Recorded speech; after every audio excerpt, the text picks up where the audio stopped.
you. Fine. Mind if I shoot you? Has this ever happened to you before? Your own government trying to kill you? Nah, that's new. This is a movie that will expand filmmaking in the future. The way we shot it, the frame rate we're using, and we have a digital human being. It's really the first time that the vision of the film was technologically able to be realized. You can take someone and you can have a 50-year-old version and a 23-year-old version, and it's photorealistic. It's not just technology, we're still creating art. Good work, everyone. Weta is at the forefront of digital humans, from Avatar to the realism and the emotion of Planet of the Apes. They've really been building on success, but there's also a lot of new innovation and new development that the Weta team pulled together for Junior. You are creating a digital human that not only does he look convincing and believable in a frame, but he also looks believable at 120 frames a second. Our animation team is to really get to the bottom of like what makes the essence of a performance. What are the fine little nuances? From breathing to little ticks in the face. We've got like a little heartbeat showing in his neck as well. We've taken to an extra level that we haven't done before in other shows. What we put on the screen has to live up to every single drop of what Will Smith gave on set. You gotta get every single little vibration in his skin to convey that sense of emotion. And of all the people in the world, why would he send you? Because I'm the best. You are obviously not the best. Technology allows the audience to engage in a theatrical experience in a new way.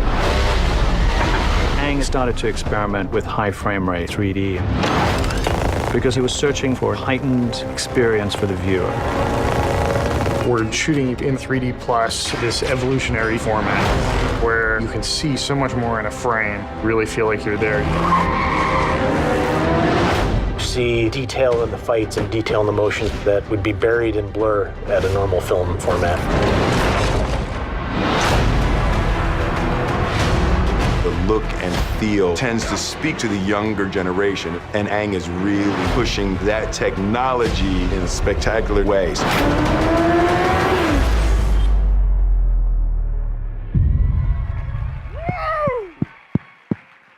Guys, we brought Will Smith and Ang Lee to disrupt! Yeah! Hello. Yeah! Woo! Yeah! All right, a few people have their phones out. That's nice. Yeah. I think you're excited. So, I got a chance to see Gemini Man about 2 weeks ago. Ang was at the screening, and he described it as a leap of faith because of the technology.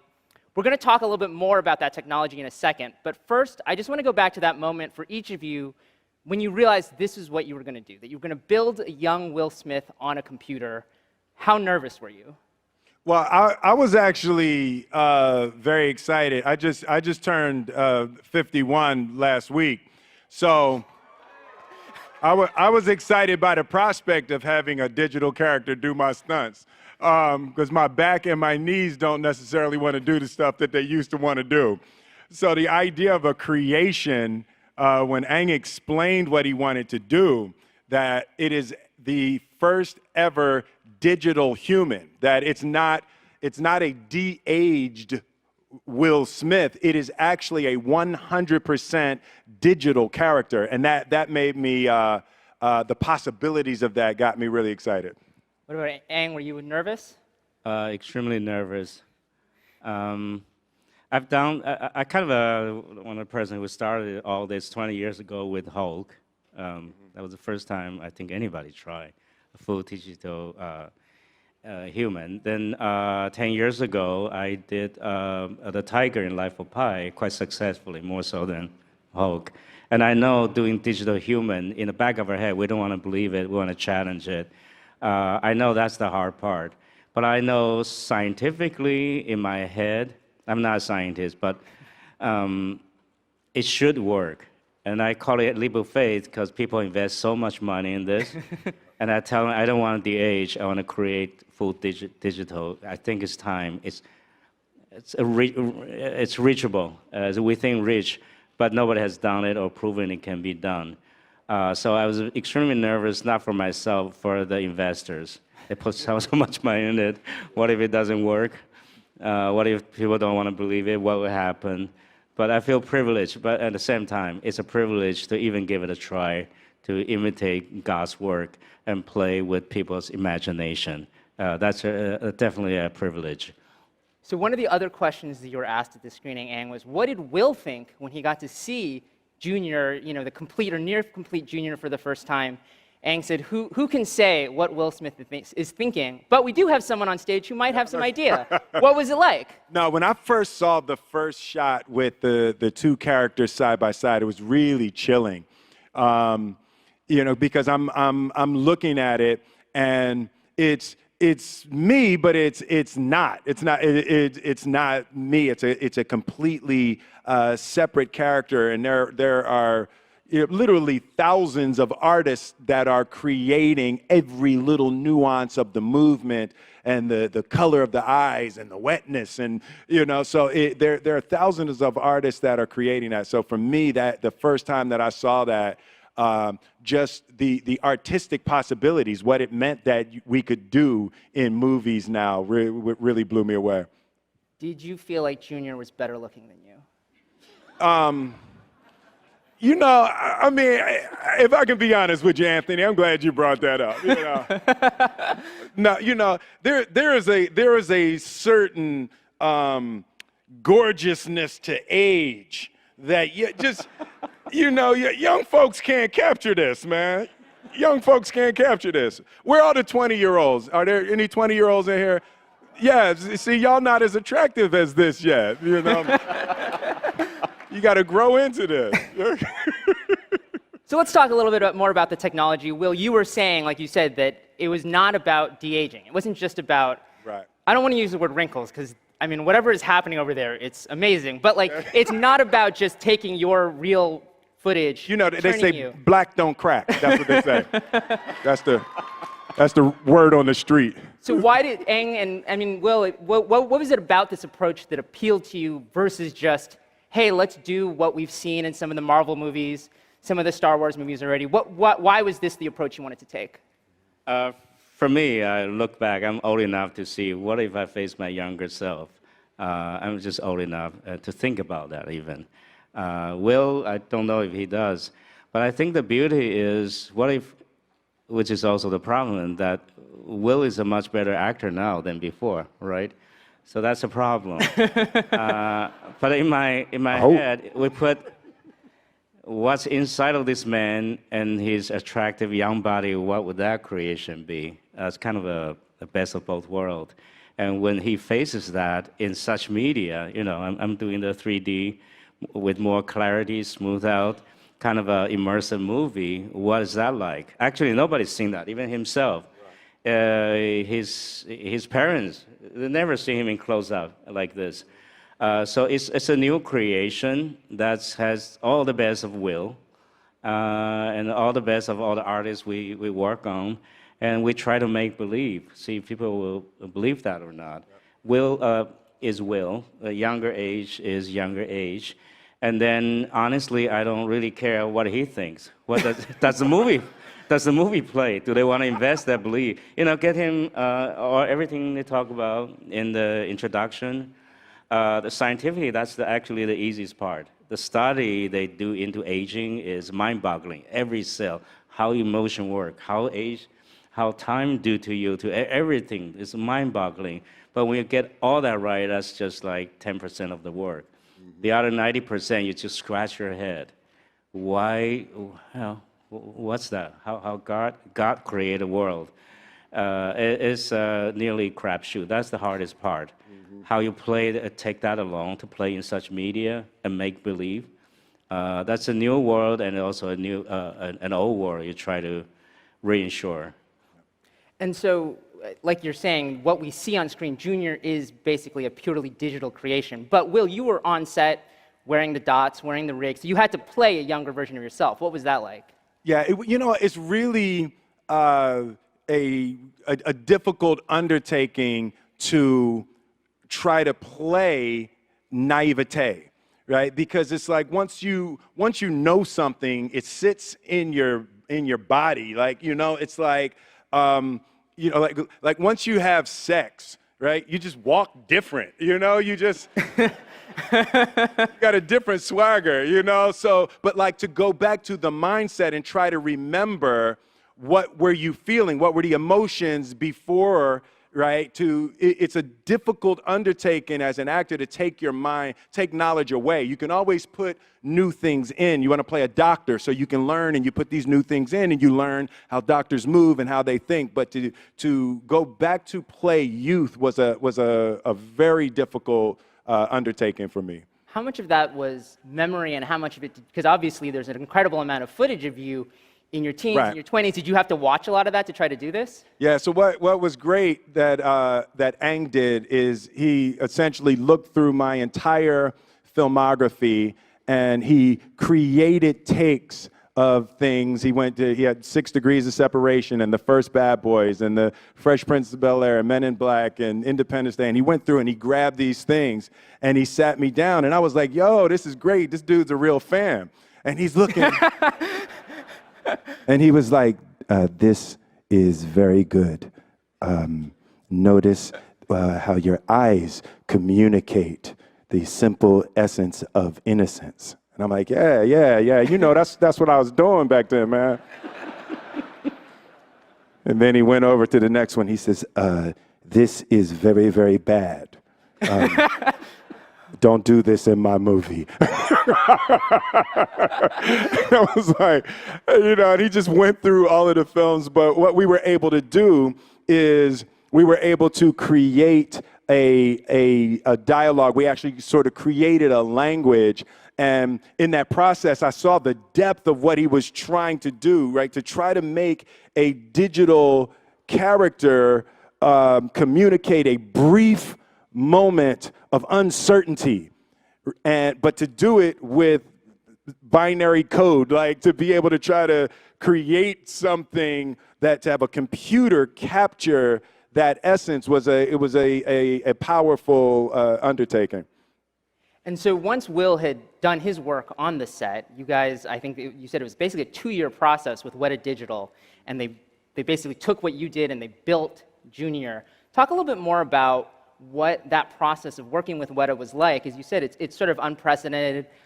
What were the big challenges? 2 years, 1 year is in prep and shooting, and the other 1 year is post. You want to be a good citizen while shooting as you planned it.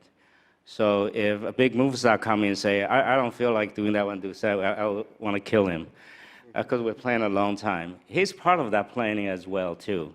So we're guessing, educated guess, that's it, very good guess. And then we do mock-ups, we try this, try that, we did a lot of tests, we did our science. Then we develop methodology on the shooting days, which is precious, the most expensive time, how we capture it, layer by layer by layer. It's very complicated. Other than the clumsy 3D cameras and a lot of technicians, and 3 rooms for a technician. They all look busy. I don't know what they're doing. It's very complicated. Plus, Weta people. They're the people who pull the magic. There are like dozens of little cameras measuring this and that, and they all look busy. I don't know what they're doing. And we shoot layer by layer and layers. So it was like one shot, we shoot many times, as you remember. It's very inconvenient. But a good thing, this man's a good work ethic. He should go about sometimes with him that way, without him, just so we can have all the layers that's clean. And then there comes the really painful part, which is painstaking, rather. You got 500 artists in New Zealand and try to make it work, Some shots will take like a year to realize. I've said that the hardest thing is everything looks right. You still take maybe 9 months to try to figure out why you will want to believe that a young Will Smith is doing that character and that is genuine to be studied by this. How does that feel, the flow of the story? I think it's really surprising. To make him look alive is not the hardest thing. I thought that was the hardest thing, but making him match how we're imagining him being a better actor doing those things, the look alike, something in the texture and the lighting and angles, you just couldn't figure out. You just keep trying. Sometimes you find a little tricks, and also I think on top of that, why this guy get to pay the big bucks for so long? The Will Smith's charm. That's the hardest thing. Why he did certain thing and people love him? Why he menacing and he play like a Terminator type of guy and you still want to feed him chicken soup? Like, what is that secret? Is that in the corner of his eyes? Raise the eyebrow? Is the corner? You just keep trying until you sort of feel that. And also you have to understand when people watching 3D, the difference between people are much larger than 2D. So then you have me saying one thing, the supervisor saying another, the editor said, the 5 people, they all tell, it's very difficult. But that's also a privilege that you get to figure that out. Yeah, the thing that was really, for me, uh-oh, you all right, buddy? You fell? You good? Okay, all right, security. No, the first thing is it's 120 frame and 3D. And so it's so sharp and you're so close and it's so clear that the actors couldn't wear makeup. That's how close the camera could detect makeup, and it would leave a film, over the skin. And Ang was like, you don't believe it. So in the, you get, raw, it's wide open. And what Ang kept talking about that I loved is to keep people a reason to go to a movie theater where you can see something and experience something that's different than you can on your big screen television at home. And the revitalizing and the elevating of the cinema-going experience. And I love, Ang was saying, people calling it high frame rate. And he's like, no, I like to refer to everything else in the cinema as low frame rate. And that, and that idea to try to really capture and to be at the forefront of a new way that people watch and consume films. You see through people, that's the beauty of it. I think close-up is the best thing of this media. You can detect them as if you're in live. So their performance has to be adjusted. The way they prepare a character and living a moment has to be really judged. I do believe, as harsh as it sounds, it seems to be punishing. You have the real high frame rate, the sharpness and all that. At the same time, you have more to work with. It's a double-edged sword. At the same time, it's intimidating. On the other hand, you have so much more to gain. You can work on it. Things, it just got blurred out before. So as long as you be careful, it's very exciting, actually. It's scary, but it's very exciting. Because, I mean, I do want to talk a little bit about what, at least for now, we're calling high frame rate and 3D, because I think there's... I don't really want to say that, something, right? I told him not to say it, Ang, and he said it anyway. He said it anyway. Right, right. Stroke-free. And so I think there's been, with some of the initial films, like The Hobbit, and then with Billy Lynn, which you made before this, I think there's been a little bit of skepticism. There's been some people who said, hey, this doesn't look like a movie, this looks like a soap opera, or I don't even know what this is, but it doesn't look like a movie. Why do you think there's that disconnect that you see all these artistic possibilities and people look at it and they say, I don't like the way this looks? I think, I hate to say this because we have a new media, we don't know what to do with it. We're not good at it, that's all. Someday we'll be good and people enjoy it. You'll create a different format of art. It's definitely a different art format. But what we know is film. That's all we know. So we're imitating something 40 years ago.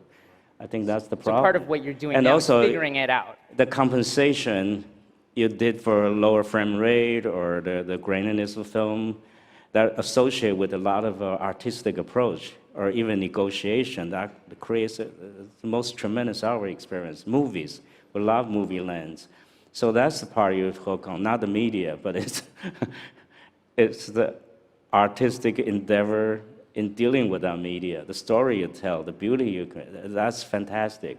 But now you're having different media. If you do the same thing, of course it doesn't look as good. You have to find the thing that belongs to this media, which I think involves a more lifelike kind of beauty. Why we look at something and say, that's beautiful, why it's not? We have to get to the bottom of it and find the beauty that belongs to digital cinema.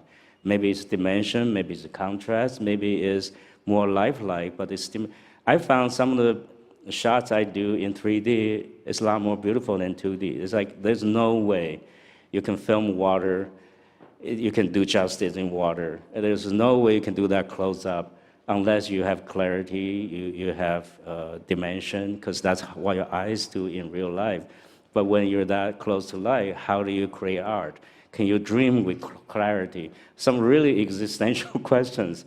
But we have to give us some time. We'll get there. I believe this is a new media that's worth grabbing, and that's digital. It's not technology. Technology is a tool. Like, 100,000 years ago, there's no such technology as oil painting or watercolor, or even as language if you go back. So give us a chance to learn how to do it, how to act in it, how to make it look pretty, and how we tell stories, how we make believe, how we do art department, how we even pull that focus, which is impossible. You go through the focus puller know him better than I do. When Will is about to do something, he has a bigger filmography than I do. And he just know like half a beat ahead of time while he's tagging along all the digital data along with him. While he's like 1 second behind, we'll have to be half a second ahead of what he's about to do. And every eyes goes to different places. Pulling focus is impossible, and you can see it. How did he do that? What kind of a technology we need to develop to accommodate this kind of artistic endeavor? It's a huge question. So give us some time to figure it out. Actually, give us till October 11th when Gemini Man comes out. Make sure you go see that. That's right. So changing subject slightly, Will, last year you launched with Keisuke Honda this VC firm called Dreamers VC. So you are now a venture capitalist. You are a startup investor. Why did you want to do that? Well, I met with Keisuke and we just hit it off immediately. And we felt like there was a beautiful intersection between being able to create businesses, but also to stay focused on solving problems of the world. So our relationship started to develop, and then we said Keisuke had a few banking relationships in Japan that were looking to make their way into the United States. So the relationship worked out well, and I had already been investing, and he had already been investing, and our values were in alignment. So we came together, and a lot of people that felt the initial ideas jumped in. Just Water was a company, one of the companies that we started. We invested in Boring Tech. So we want to solve some of the world's problems. We want to do well by doing good. So outside of movies, you've mentioned a couple of companies, and they're very different. What are like the kinds of technologies that you're excited about?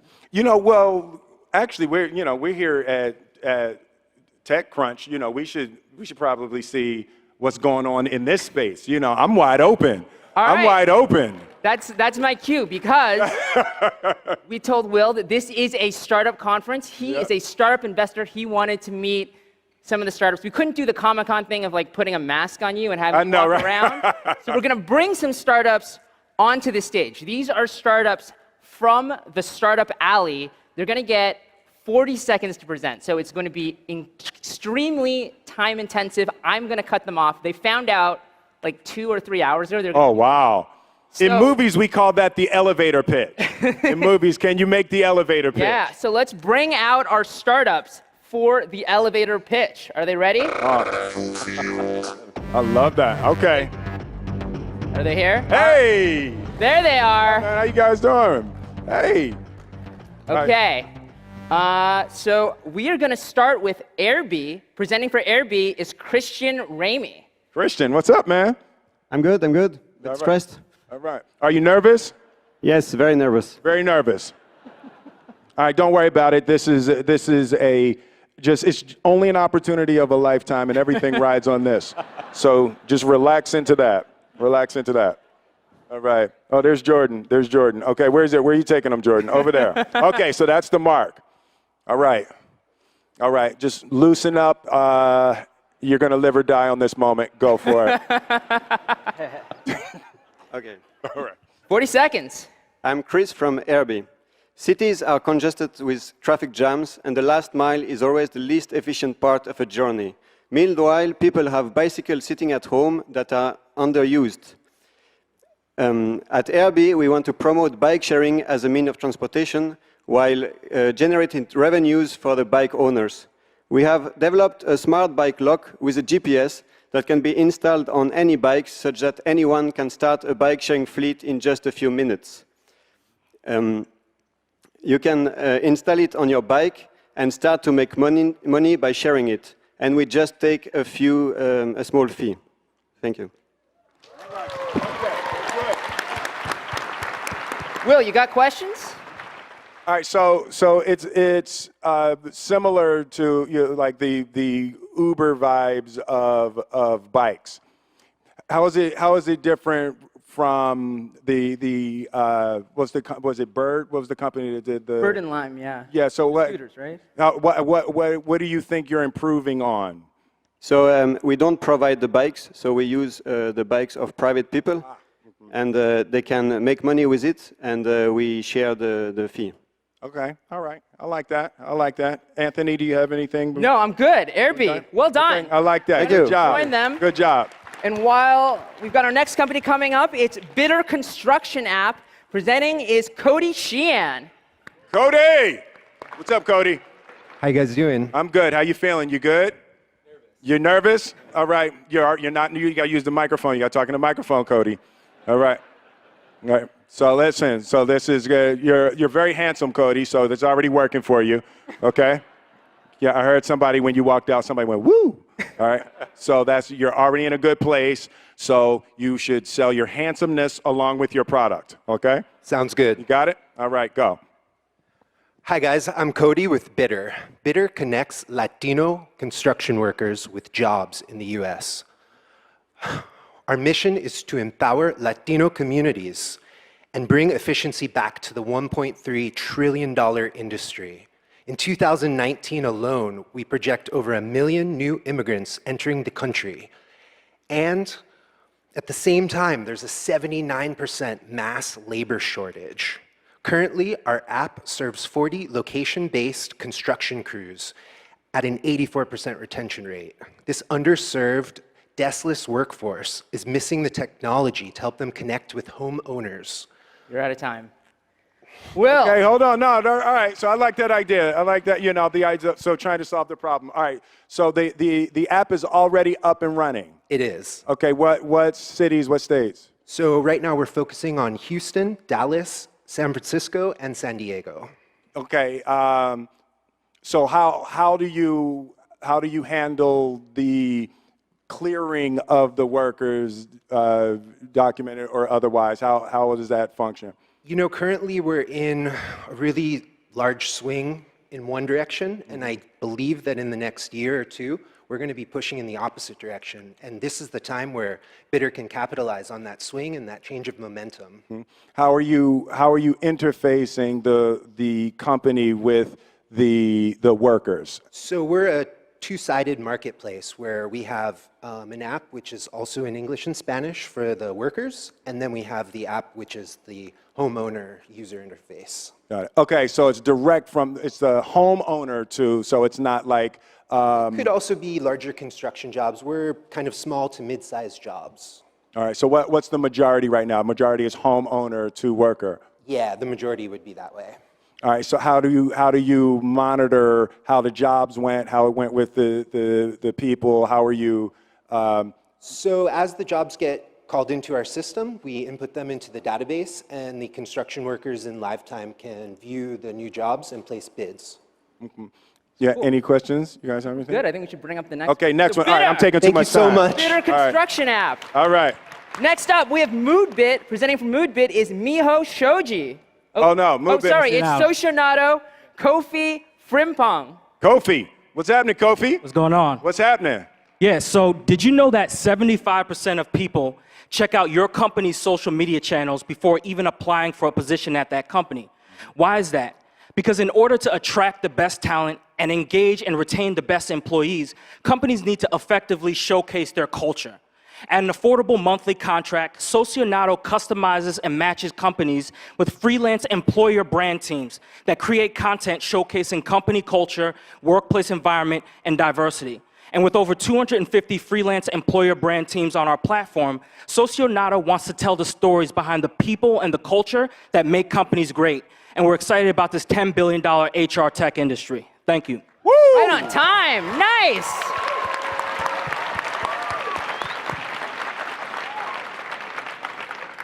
Okay, I'm in. No, so yeah, as you can imagine, that's something that's really close to your content back. Yeah, that's right.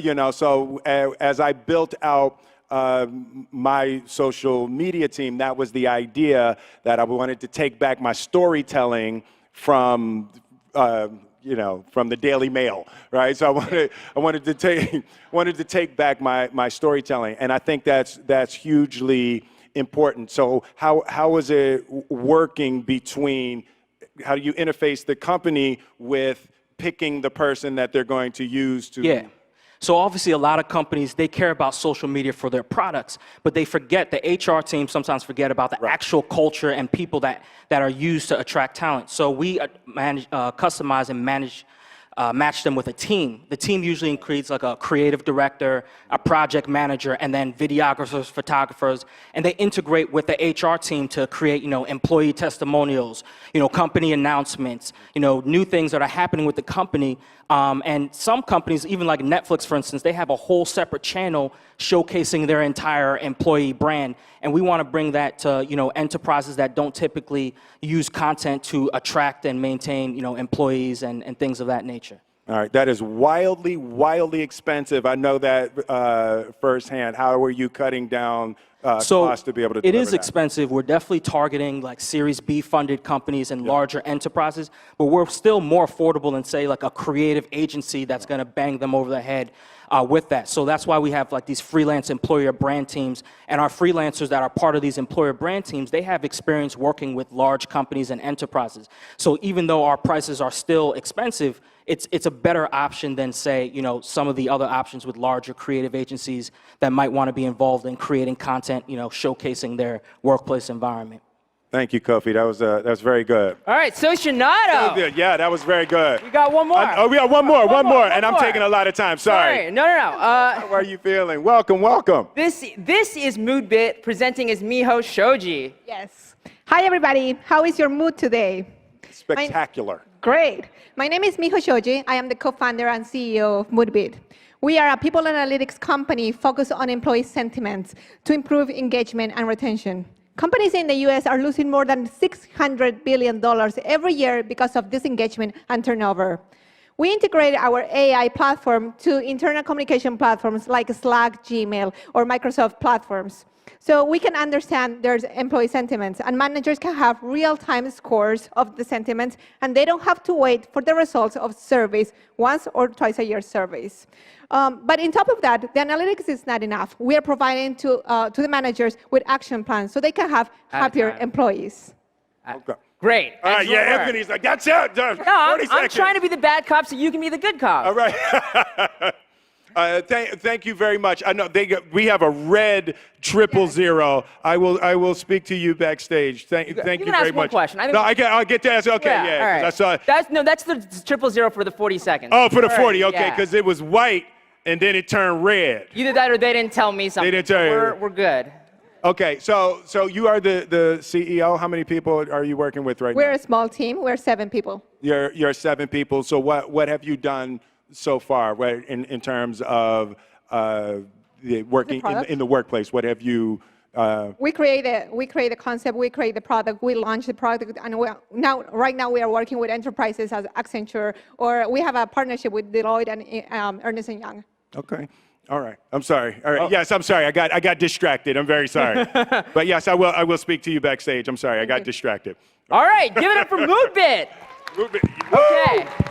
So I don't want to put you on the spot, but now seeing these 4 pitches, are you comfortable saying, is there a favorite that you would like to bring up here for a selfie with you? I think Kofi did the most beautiful and aggressive. Kofi as Socio. So yeah, we get come on up, come on up. This is your moment, man. And I think also, you know, that was the really the best pitch. So we're gonna rock a selfie, but this selfie I'm gonna let you use for promotion because I'm gonna invest 10 grand in your business. Wow, there you go. So we can use that. Making some news. All right, yeah. This is part of my business. Great energy. I love that. Thank you all. Thank you all. Thank you very much. Thank you very much. Thank you so much. Thank you. Big round of applause for our startups, please. That takes some guts. Great work, startups. Great job. You guys can go ahead and exit. All right. Good job. Will Smith, Ang Lee, we're getting the hook. Let's go. Thank you guys very much. Thank you. Thank you. Thank you. Thank you. Thank you very much. Thank you so much. You surprised me.